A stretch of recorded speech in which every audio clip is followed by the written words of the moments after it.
Sophie Friederike Augusta von Anhalt-Zerbst was born on May 2, 1729, in Stettin, a military town in Prussia. Sophie's father was Prince Christian August von Anhalt-Zerbst. Although he was called Prince, his family was not so very important. His wife was Princess Johanna Elisabeth of Holstein-Gottorp, a highly respected family in Prussia, which was an important part of the German Empire. Prince Christian was much older than Princess Johanna. She had wanted a life filled with fun and pleasure, but her husband gave her none of those things. When Sophie was born, Johanna was disappointed that she had not had a son.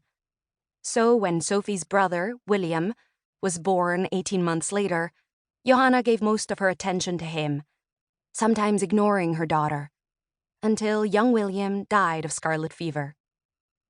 After the loss of William, Johanna often went to visit her wealthy relatives and took Sophie with her. She even took her to the court of Frederick II, the King of Prussia. As a young princess, Sophie knew that her job in life was to marry a rich man from an important family. Johanna wanted Sophie to make a good impression on the Holstein-Gottorp family. She made sure her daughter learned to dance and play music.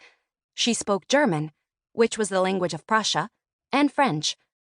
When Sophie visited her relatives, she listened very closely to everything the adults said. She learned all about the important families in Europe. Sophie also carefully watched her mother. Johanna liked to brag and to be the center of attention. Sophie could see that this type of behavior made her mother unpopular, and she did not want to follow her example. Sophie learned that her uncle had been named the guardian of the orphaned Duke of Holstein-Gottorp, 11-year-old Karl Peter Ulrich, called Peter.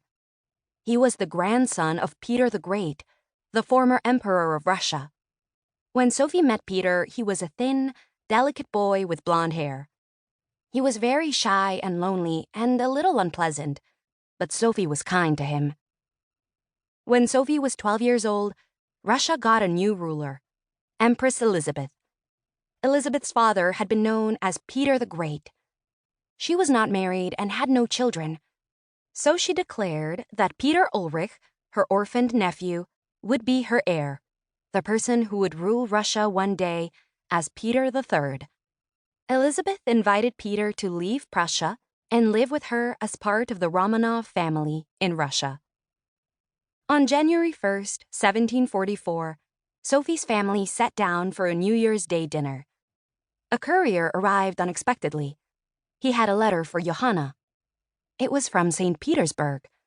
Johanna tore it open immediately. "The Empress Elizabeth," the letter announced, "desires Your Highness, accompanied by your daughter, to come to Russia as soon as possible." The letter said that Johanna would understand the true meaning of the request.